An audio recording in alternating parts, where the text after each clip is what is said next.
বসার একটাই দাবি হচ্ছে আমরা জলবায়ু সুবিচার চাই। উন্নত দেশগুলা যেভাবে আমাদের পরিবেশ দূষণ করছে এবং ওদের ফসিল ফুয়েল বার্নের জন্য আমাদের দেশের মতো যে অনুন্নত দেশগুলো রয়েছে সেগুলোও ক্ষতিগ্রস্ত হচ্ছে। তো আমরা চাই এটা বন্ধ করতে, ফসিল ফাইন্যান্স বন্ধ করতে, ফসিল ফুয়েল যেভাবে বার্ন হচ্ছে ওটা বন্ধ করতে চাই।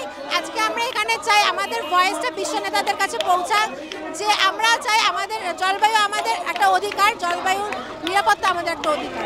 ব্যাংকগুলো কিন্তু ফাইন্যান্স করে থাকে ফুসেল ফাইন্যান্স, এটা বন্ধের দাবিতেই মূলত আমাদের যেহেতু জীবাশ্ম জ্বালানির ক্ষেত্রে আমাদের অনেকগুলো ফাইন্যান্স দেওয়া হয়, সেটা যদি বন্ধ করা হয় তাহলে আমরা রিনিউয়েবল এনার্জির দিকে মুভ করতে পারবো। সো এই ক্ষেত্রে হচ্ছে আমাদের দাবিগুলো হচ্ছে বিশ্ব নেতাদের কাছে পৌঁছে দেওয়া এবং আমাদের গভর্নমেন্ট থেকে শুরু করে প্রত্যেকটা উচ্চতন কর্মকর্তাদের কাছে আমাদের এই দাবিগুলো পৌঁছে দেওয়া, যে ব্যাংকগুলো যাতে তাদের ফাইন্যান্সগুলো এই সেক্টরে না করে। বিশ্ব ব্যাংকের প্রতিবেদন মতে বাংলাদেশে হচ্ছে বিশ্বের সর্বোচ্চ জলবায়ু ক্ষতিগ্রস্ত একটি দেশ, কিন্তু আমরা জলবায়ু সুবিচারের যে প্রাপ্ত ক্ষতিপূরণ তা থেকে আমরা বঞ্চিত।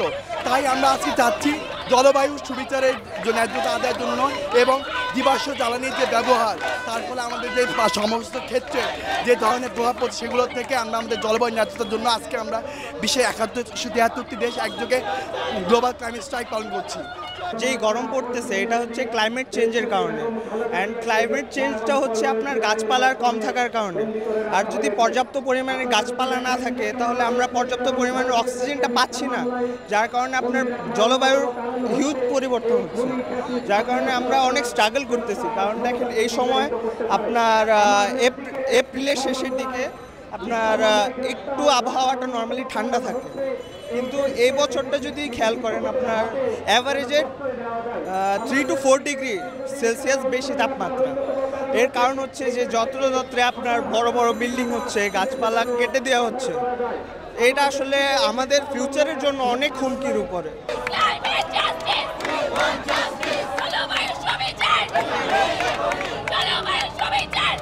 পৃথিবীর উন্নত দেশগুলো তাদের ইচ্ছা মতো তারা ফসিল ফুয়েল বার্ন করছে, আমাদের মতো অনুন্নত দেশগুলো তার কারণে আমরা এর ফল ভোগ করতে হচ্ছে। পৃথিবীর পৃষ্ঠের উচ্চতা বৃদ্ধি পাচ্ছে, সমুদ্র পৃষ্ঠের উচ্চতা বৃদ্ধি পাচ্ছে, যার ফলে আমরা দেখতে পাচ্ছি আমাদের পৃথিবীর যে নিম্নতম অঞ্চলগুলো রয়েছে সেগুলো খুব অচিরেই ডুবে যাবে, প্লাবিত হবে। বাংলাদেশ অলরেডি হচ্ছে বেশ লস অ্যান্ড ড্যামেজের মধ্যে দিয়ে যাচ্ছি।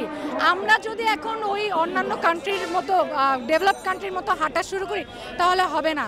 বাংলাদেশ কিন্তু এখানে অ্যাকচুয়ালি অনেক বড় একটা সুযোগ আছে সবার জন্য পায়োনিয়ার হওয়ার, কারণ বাংলাদেশের এনার্জি সেক্টরটা এখন গ্রোয়িং।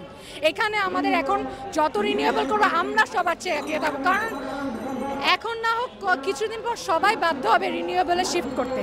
সো সেই কনসার্টটা নিয়ে আমরা আজকে এখানে এসেছি একটা গ্লোবাল ক্লাইমেট স্ট্রাইক করতে।